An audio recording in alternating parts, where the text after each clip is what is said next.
श्री स्वामी समर्थ.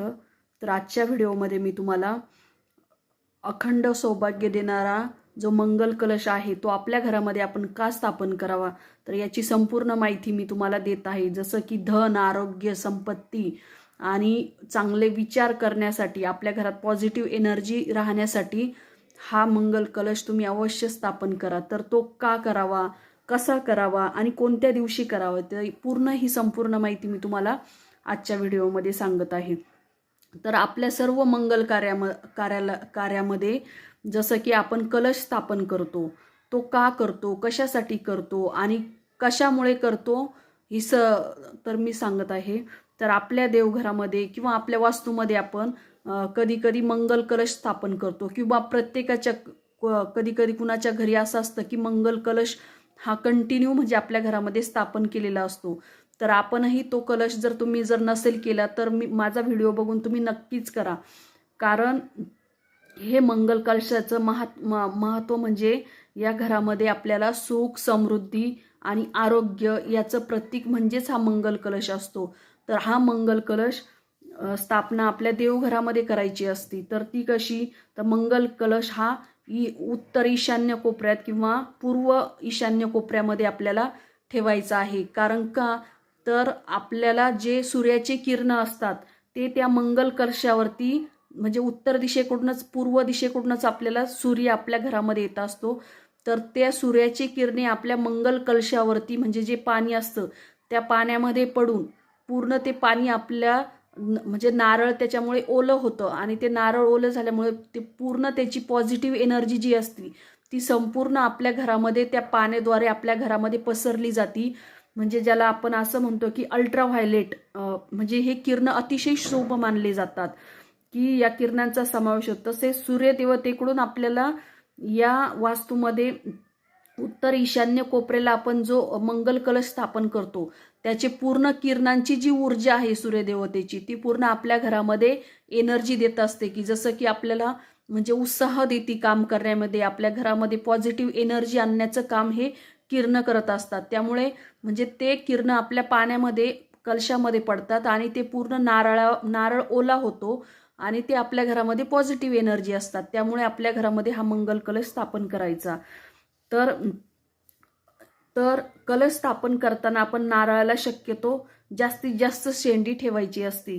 कारण का, जितकं आपण त्याला म्हणजे वरचे जे टोप असतं त्याचे तेच फक्त काढायचे आणि बाकीचे जे आतले जे शेंडी म्हणजे ज्याला जे केस म्हणतो ते पूर्णपणे तसेच ठेवायचे.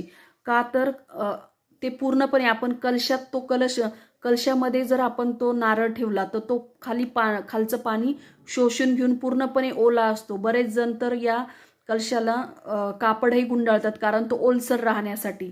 तर अशा प्रकारे आपण जर त्याची शेंडी खाली केली म्हणजे जसा नारळ येतो त्याप्रमाणे जर ठेवलं तर अतिशय तो एकदम ओला होतो आणि त्यामुळे सतत ते पॉझिटिव्ह एनर्जी देण्याचं काम आपल्याला करत असतात. तर या कलशाची स्थापना कशी करायची किंवा कोणत्या दिवशी करायची, तर एकदम सोपं आहे की या कलशाची स्थापना तुम्ही कोणत्याही शुभ दिवशी करू शकतात किंवा तुम्हाला शुभ दिवस नसेल माहिती तर तुम्ही कोणत्याही दिवशी करू शकतात. तर या दिवशी आपण स्थापन करणार त्या दिवशी कलशामध्ये आपण पाणी घ्यायचं आहे. पाणी टाकल्यानंतर आपण हळदी कुंकू व्हायची आहे, नंतर अक्षदा, फुलं आणि जसं की 1 रुपयाचं नाणं आपण प्रत्येक कलशामध्ये टाकतोच आणि एक सुपारी आणि किंवा दुर्वा वगैरे तुम्हाला जे काही सोपं वाटेल, दुर्वा किंवा फुलं वाटेल ते आपण या कलशामध्ये टाकायचं आहे. आणि त्यानंतर आपण त्या कलशामध्ये नारळ म्हणजे जेणेकरून ते नारळ हे अगदी पूर्ण म्हणजे शेंडी न काढता हे नारळ ठेवायचं आहे त्याच्यामध्ये आणि तसाच ठेवा म्हणजे ती सतत ओला राहत असतो जास्त शेंडी ठेवल्यामुळे. तर असा कलश आपण जर आपल्या घरामध्ये स्थापन केला तर आपल्याला पॉझिटिव्ह एनर्जी भेटते. तर त्या नारळाला बरेच म्हणजे खूप दिवसांनी असं की आपल्या त्या नारळाला अशी शेंडी येत असते. शेंडी म्हणजे ते नारळ उगवतं ते पाण्यामुळे.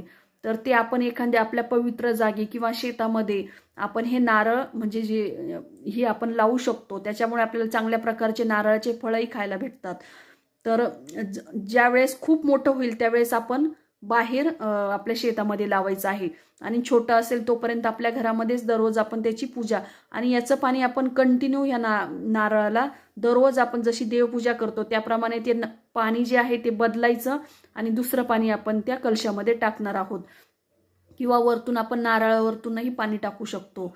कारण हा कलश स्थापन केल्यामुळे आपल्या घरामध्ये, आपल्या वास्तूमध्ये धन, संपत्ती, आरोग्य, सुख, शांती आणि पॉझिटिव्ह एनर्जी तयार होते. कारण आपल्या घरामध्ये पॉझिटिव्ह एनर्जी येण्याचं काम हे करत असतात. आणि आपल्या कोणत्याही शुभ मंगल कार्यामध्ये आपण ही कलशाची स्थापन करत असतो. कारण अखंड सौभाग्य देणारं हे मंगल कलश आहे. त्यामुळे तुम्ही तुमच्या घरामध्ये अवश्य हा कलश स्थापन करा आणि घरामध्ये पॉझिटिव्ह एनर्जी येईल तुमच्या, आणि तुमचे जे काही म्हणजे आरोग्य वगैरे सगळे सुधारण्याचं काम हे बरेच जण म्हणजे कंटिन्यू ते कलश स्थापन करत असतात. कारण की बऱ्याच जणांचे म्हणजे त्यांना आरोग्य भेटण्यासाठी किंवा बऱ्याच जणांचे बाहेर कामासाठीही जेंट्स लोक असतात, तेही त्यांच्या आरोग्यासाठी किंवा त्यांच्या आयुष्यासाठी, त्यांच्या दीर्घ आयुष्यासाठी हा मंगल कलश स्थापन करतात. तर तुम्हीही नक्कीच आपल्या घरामध्ये मंगल कलश हा अवश्य स्थापन केला पाहिजे. कारण मंगल कलश हा अखंड सौभाग्य देणारा, आपल्याला धन, दौलत, संपत्ती देणाराही असतो. श्री स्वामी.